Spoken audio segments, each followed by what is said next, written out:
Donald Scott Smith, and this is Wendy Smith. Wendy Margaret Smith. Wendy Margaret Smith, my wife. I was born and raised in Burlington above the funeral home downtown on Brant Street, and so it's been part of our family legacy for years. 1972, moved here from Oakville, and actually just lived down the street from the Ireland House. Well, I'm the owner-operator of Smith's Funeral Homes, and we have the 2 locations here in Burlington. Also, we're in Stony Creek and Grimsby, but Burlington has always been home. And I guess I'm married to Wendy, and Wendy keeps me directed and tells me what to do and how to do it the best way I can. The Smiths originally were born and raised in Burlington, actually in St. Thomas area, and then I guess just right around the First World War, the whole Smith clan moved out to Saskatchewan, just about 10 miles north of the Montana border, and they resided there until they came to Chatham, Ontario, where my great uncle and aunt had a funeral service and trained my dad and my aunt, and they were there from 1928 to 1938, and then in 1938, as a leap of faith, my aunt and my dad came to Burlington and bought the funeral service business from the Williamson family.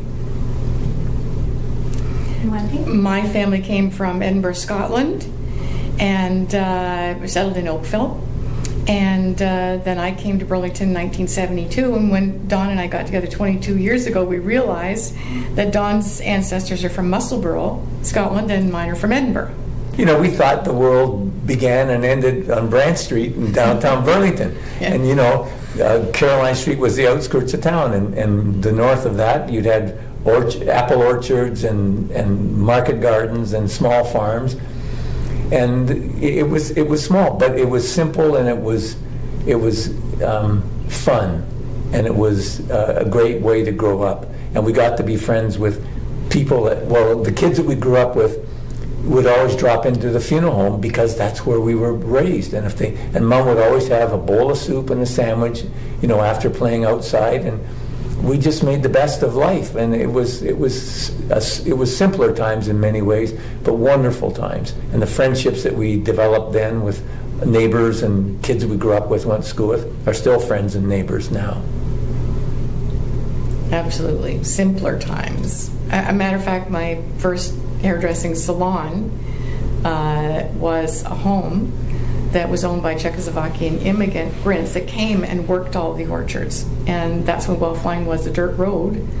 And the cart used to go along, and everyone sold their vegetables on the side. And I ended up, my client was the grandson of the owner that owned. So when he would come and get his haircut, he would tell me about all the adventures of coming to the house, and the Christmas tree used to be over there, and that's where my grandma used to cook over there. So that was kind of interesting to listen to him tell stories about, which was now my hairdressing salon. Yeah, and that reminds me, and growing up, what we would do when we wanted milk, we would take the quart glass milk jug, put it outside, and George Smith, who had the wagon drawn by the horse-drawn wagon, would deliver the fresh milk to the side of the funeral home, and we'd bring the milk upstairs, and there'd still be cream on the top of the milk, and that's how we got our milk.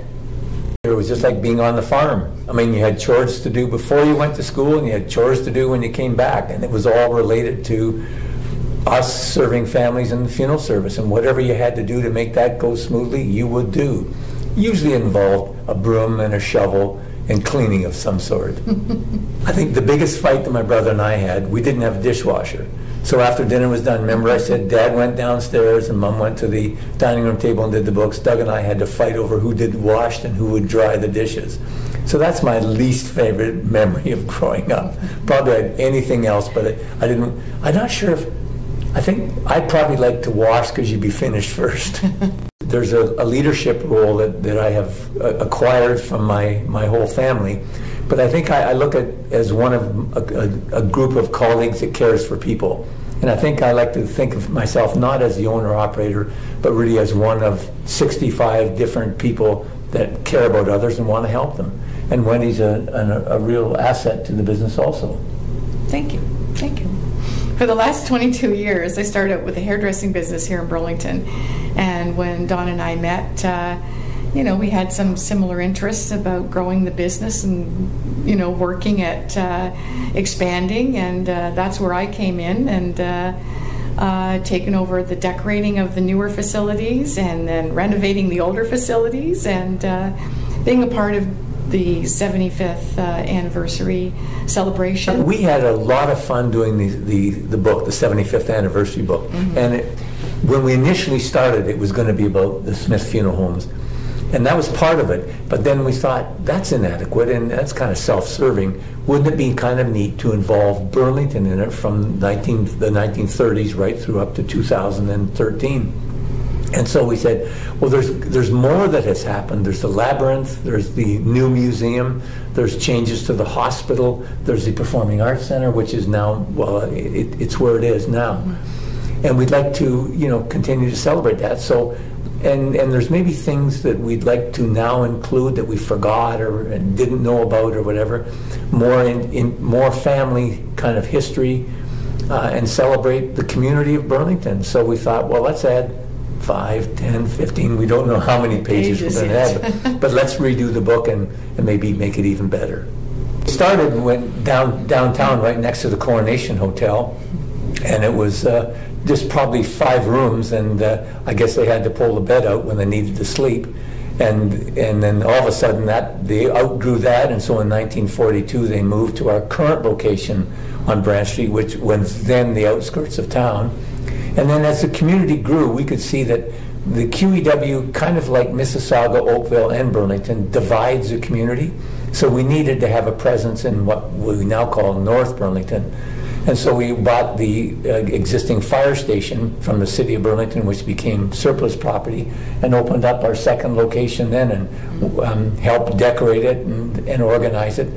Now, thinking that was toward the outskirts of the city, now it's the epicenter of the community. Actually, I started on the end of a broom, and that's where everybody who starts at Smith starts. And when my brother and I grew up, we would wash the cars, we would put the chairs up in the chapel or take them down, we would sweep the front of the street, we would clean the windows, change the storm windows in the summertime and wintertime. And it was kind of like being on a farm as far as we were concerned. We were just part of the family, then we had chores and jobs to do. But that's where we started, just looking after the facility, and then graduated from there. When I came into the business, was raised in the business, there would always be a visitation period for 2 or 3 days. As a matter of fact, I can still remember a couple of instances where the wake was held in the people's homes. And it was one of my mom's first experiences with my dad, just after they were married, was the embalming and preparation, washing and dressing was done in the house, so the body never left home. So Dad said to Kay, my mom, I guess we're going and you can be my embalming associate and assistant. And that's how Mom got involved right from day one, as soon as they were married, in the business. So there was always a visitation, there was always a service. Usually the service was at the church, and then followed by a burial in one of the local cemeteries. Things have changed now. Mm-hmm. But the purpose is to care for people at a time of grief and death in their family in the same way that we would want to be helped. And I think that's written someplace, isn't it? Maybe it's the Bible, mm-hmm. and maybe it's a lot of other great religious philosophies, but it's really caring for people as we ourselves would want to be cared for. Mm-hmm. And that's our purpose statement. Mm-hmm. And that's what we believe in, and that's what we try and live and breathe every time we care for a family. Every family is special and important to us, and we want to make sure that we're going to give our 100% to help them through the most difficult time that probably they're experiencing. I did have a different career in the beginning, and was a hairdresser, and bought an old historical building on Guelph Line and turned it into a hairdressing salon called Hampshire House Hair, because my parents lived in the county of Hampshire for some time, so that's where that name came from. So that's what I love to do. That's what I did from the time I think I was 3 or 4 with Barbie dolls all the way right up until I joined Smith's, and then I still felt very creative. So you better talk about Wendy and Barb. And along with being a hairdresser, I wrote 3 books, co-authored 3 books, and had my own line of low-fat products available in the stores. from Vancouver to Halifax for a time being as well. So they kind of overlapped with the hairdressing. My mom, actually. Yeah, our whole family. 3 girls in our family. We all love doing hair. Coloring, perming, cutting, styling. And so it was natural for me to go to hairdressing schools when I was 15, actually. Very early. Yeah. Had to go back and finish school afterwards, though, because then I needed to have that knowledge to run the companies that I was running. My dad was my role model and my hero. He taught me pretty much everything that I know today, and just by watching him. And that's one of the blessings that I had, was I had all those years that I was able to work with him, not only growing up as a son, but growing up and having him drive me to the university to register me in funeral service education, and then working alongside him and working with my uncle and working with my mom. We really worked as a team. And then my brother came into the funeral service, and we were all working together. Like I said, Mom and Dad had the 2 boys back home working together, and it was really, really special, something that I will always treasure. But the one that was the real role model for me was my father. Probably the funniest story that I can remember was, I can't think of how, it would be probably you'd have to check the historical records, but it'd be probably 1951 or 52 when the King of England passed away. And we had, at school, we had a show and tell at school. And so it would have been grade 2 or 3, something like that. And it came over the news that the king had died. And I said to Mom and Dad, did we get the funeral? Yeah. So you can tell that funeral service was born and bred in me. That's how our family discussed things. We discussed life and death and helping people through the tragedy of life. And many times they were very sad circumstances. And I guess I gleaned that sort of tender side and that compassionate side from Mom and Dad. There were 4 of us raised above the funeral home: Mom, Dad, Doug, and myself. And of course, at dinner time, when we all got together, that's what we talked about. Who had passed away, what the circumstances were, how we were helping the family, and what else we could do to help them. When we opened up one of the facilities, Stony Creek actually, quite a lot of square footage, but in the funeral business, funerals happen every day. And so when you want to renovate or you want to paint or you want to do anything, and I just remember working with my crew coming in at 7, 8 o'clock at night when the business was closed for the day, and actually turning it completely around with 3 truckloads of furniture, carpets being installed, painting being done at night prior to that. That's right. And completely turning it around like a Home and Garden television program, only in one night. I think the biggest accomplishment is what I've learned from my mom and dad and my uncle and my brother. Part of the reason for us supporting the museum was because of not only the other families' legacies, but it's a chance for me and Wendy to remember my mom and dad, my aunt, my uncle, my brother, and the people that have been involved in the business. And the idea is to celebrate all their hard work and to remember their contributions to the community. That's our passion now.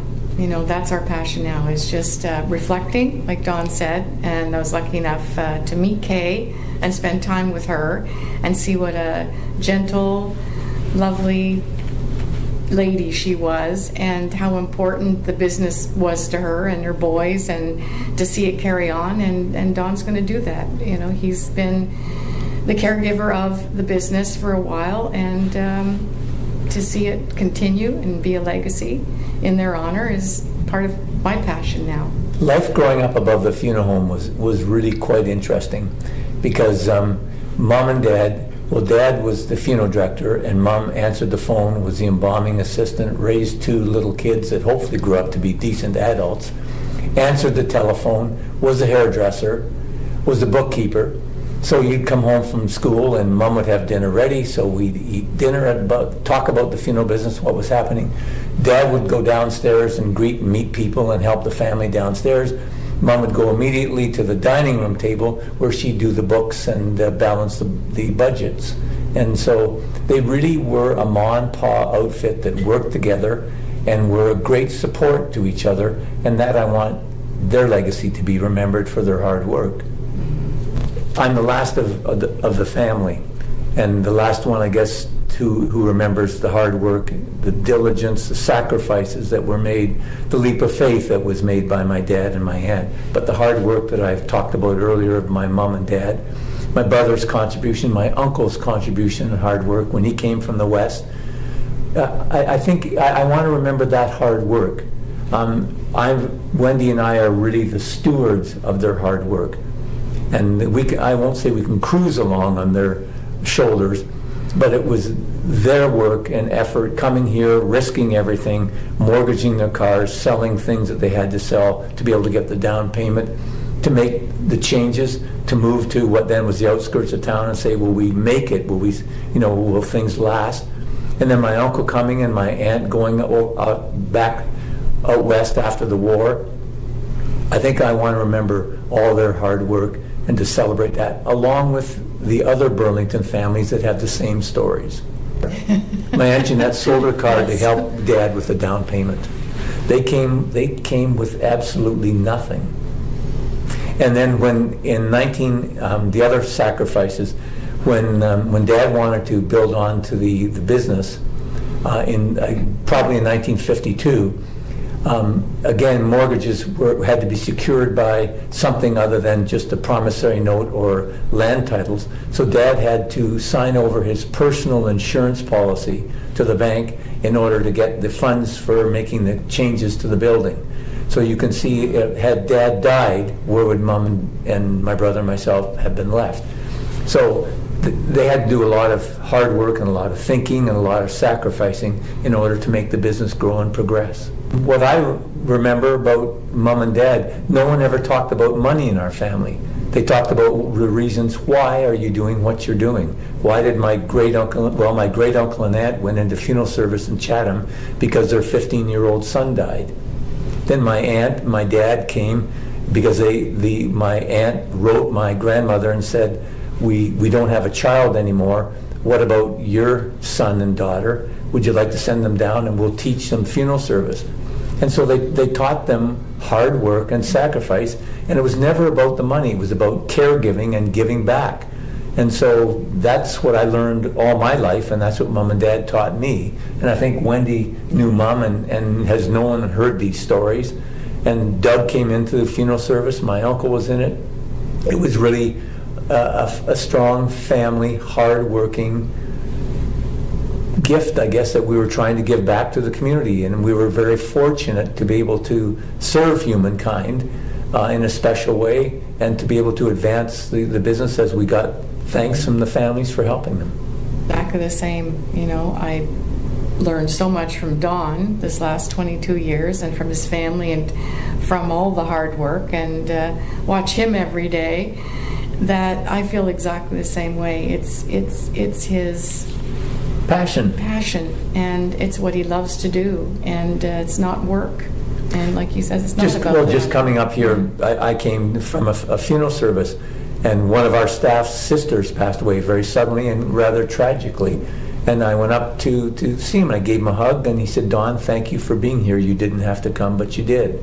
Well, I did have to be there, because that's what it's really all about. There are a lot of great families in Burlington. I was thinking about that as we were driving up here. Maple Avenue, Ghent Avenue, Prospect Street, Brant Street, Guelph Line, Roseland. I mean, you can go on and on.